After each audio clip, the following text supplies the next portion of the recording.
Assalamu alaikum, dears. I hope you all are doing great. Dears, in today's video, we will explore a new topic that is ggplot2 package, which is a most essential package in R. Right? So सबसे पहले हम इस तरह करते हैं कि इसका थोड़ा सा बैकग्राउंड जो है वो स्टडी करते हैं कि हमारे पास ggplot2 में कौन कौन से आर्गुमेंट्स जो है वो यूज़ होते हैं जो कि यूज़फुल है हमारे पास ggplot2 में। तो ये थोड़ा-सा हमारे पास है कि व्हाट इज़ ggplot2 पैकेज। सबसे पहले हम जो है वो स्टडी करते हैं कि ggplot2 पैकेज हमारे पास क्या चीज़ है। तो सबसे पहले है कि ggplot2 is the most powerful data visualisation package in are, जो कि most powerful data visualisation package है आर में, डेवलप्ड बाय हेडली वेकम, जो कि एक आर डेवलपर था। तो उन्होंने इसको प्रपोज़ किया था। ठीक है? It is based on the grammar of graphics which provide a structure approach to creating plot.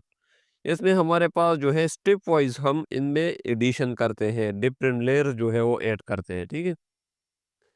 Third point हमारे पास है कि unlike base R graphic, ggplot2 allows user to layer different components of plot, जो कि हम मैंने आपको बताया कि डिफरेंट कंपोनेंट्स जो है वो हम इसमें ऐड करते हैं, making it more flexible, customizable and easier to interpret, जो कि हम इसको मोर फ्लेक्सिबल करते हैं।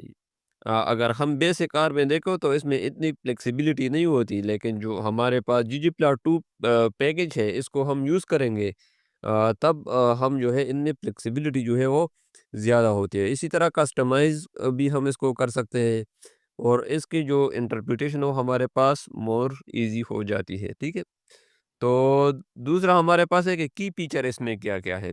तो इसमें पहला फीचर जो है हमारे पास है डेटा। अब डेटा जो है हमारे पास यूज़ है कि आपने कौन-सा डेटा विजुअलाइज़ करना है। ठीक है? जब हम आर में विजुअलाइज़ेशन करेंगे तब वहाँ पर जो है हम डेटा को डिस्कस करेंगे। ठीक है? फिर इसके बाद दूसरा पॉइंट है एस्थेटिक। ठीक है? जो कि हम एईएस से डिनोट करते हैं बाय यूजिंग ggplot2। अब एस्थेटिक क्या है? Defines how data variable map to visual properties such as X axis, Y axis, colour, size etcetera. इसमें हमारे पास एक्सिस को आपने कौन सा वेरिएबल रखना है, वाई एक्सिस में जो है वो कौन सा वेरिएबल रखना है, यानी इनमें हमने मैपिंग करनी है वेरिएबल की, जो कि हमारे पास उन डेटा में मौजूद होगा। इसी तरह हमारे पास ज्योमेट्रीज है। अब जियोम, यानी हम इसको जियोम से डिनोट करते हैं इन ggplot2 से, ggplot2 पैकेज में। अब जियोम जो है यानी ज्योमेट्री जो है हमारे पास ये डिटरमाइन करती है कि आपने कौन सा टाइप ऑफ प्लॉट जो है वो क्रिएट करना है। लाइक आपने स्कैटर प्लॉट जो है क्रिएट करना है, इसी तरह आपने अगर बार जो है बार चार्ट है, इसी तरह आपका लाइन है, इसी तरह आपका हिस्टोग्राम है, इसी तरह आपका बॉक्स प्लॉट है। तो आपने ये आइडेंटिफाई करना है कि कौन सा जो आपने टाइप ऑफ प्लॉट जो है वो यूज़ करना है, तो जियो में आपने वो करनी है। ठीक है। फिर इसके बाद फेसेट है।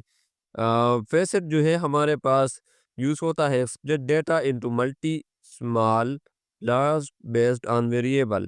फेसेट हमारे पास यूज़ होता है कि अगर आपके पास वेरिएबल्स है और इनमें डिफरेंट कैटेगरीज है, तो वो इन कैटेगरीज में यानी सब प्लॉट्स जो है वो क्रिएट करता है, मल्टीपल स्मॉल प्लॉट जो है वो क्रिएट करता है। ठीक है? अगर आपके वेरिएबल में कैटेगरीज हो। फिर इसके बाद आपके पास है स्केल। स्केल्स आपके पास जो है control access access axis colour से और ट्रांसफॉर्मेशन है। ठीक है? ये आप स्केल का काम है। इसी तरह आपके पास जो है थीम, थीम जो है वो यूज़ होता है adjust plot appearance like background, grade lines, ठीक है, एंड फॉन्ट। ठीक है? ये आपने अगर बैकग्राउंड को रिमूव करना है, आपने ग्रेड लाइन को रिमूव करना है, इसी तरह आपने फॉन्ट को जो है वो चेंज करना है, वहाँ पर आप जो है वो थीम को यूज़ करेंगे बाय इन ggplot2 पैकेज। ठीक है? अब इसको एक क्वेश्चन हमारे पास ये आता है कि हम ggplot2 को क्यों यूज़ करें? ठीक है? ये क्वेश्चन राइज होता है ना? तो सबसे पहला पॉइंट जो है वो हमारे पास है ईज़ी टू यूज़। ठीक है? अब वो किस तरह ईज़ी टू यूज़ है? Uses a structure approach to build plot. Structure approach का मतलब ये है कि आपने जो है सबसे पहले प्लॉट बनाया, फिर इसके बाद इसमें एक्स एक्सिस डिफाइन किया, वाई एक्सिस डिफाइन किया, फिर इसका कलर जो है आपने अगर चेंज करना है तो चेंज कर सकते हैं, इसका शेप जो है वो चेंज करना है। तो ये हमारे पास स्टेप वाइज जो है होता है, तो इसीलिए जो है हमारे पास बहुत ज़्यादा इजी टू यूज़ होता है। इसके बाद हमारे पास दूसरा है हाईली कस्टमाइजेबल, ठीक है, मॉडिफाई कलर, तीन scales and mini more feature जो है इसमें मौजूद है। तीसरा हमारे पास है सपोर्ट कम्प्लेक्स विजुअलाइजेशन, इसमें हमारे पास मोस्ट कम्प्लेक्स विजुअलाइजेशन जो है वो कर सकते हैं।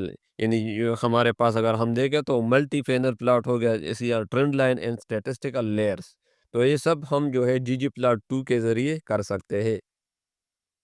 चौथा हमारे पास है पब्लिकेशन रेडी एंड ग्राफिक्स, ठीक है, पब्लिकेशन रेडी एंड ग्राफिक्स, जो कि हमारे पास है high quality output for research and report, ठीक है। अब जो जीजी प्लाटू हमें जो आउटपुट देगा वो हम अपने रिसर्च पेपर्स, रिसर्च रिपोर्ट्स, ठीक है, इनमें हम इसको ऐड कर सकते हैं, क्योंकि हमारे पास एक हाई क्वालिटी जो है वो प्लाट हमें जनरेट कर सकता है, ठीक है। तो और लास्ट हमारे पास है part of tidyverse package. Tidyverse package जो है ये भी एक पैकेज है जो कि हम इंशाल्लाह जी प्लस 2 के बाद इसको डिस्कस करेंगे, ठीक है। वर्क सीमलेसली विद डीप डिफ्लायर, ठीक है, टाइडी आर और एंड अदर आर पैकेजेस, ठीक है, यानी ये इनके अंडर भी वो को काम कर सकता है। तो ये थोड़ा सा जो है वो बैकग्राउंड था कि जी जी प्लस 12 के पास क्या चीज़ है, इसी तरह इसके जो मेन फीचर्स है वो कौन कौन से हैं, इसी तरह हम जी जी प्लस 2 को क्यों यूज़ करते हैं, ठीक है। तो ये हमारे पास एक छोटा सा टॉपिक था जो कि हमने आपके सामने डिस्कस किया। इंशाल्लाह नेक्स्ट वीडियो में हम जी जी प्लस 2 पर वर्क करेंगे, लेकिन वर्क करने से पहले ये थोड़ा सा जो आपके सामने मैंने समरी पेश किया, ये सब जो हमारे पास फीचर्स है, यानी जो फंक्शंस है वो हमारे पास जी जी प्लस 2 में यूज़ होंगे। So that's it, thanks for watching.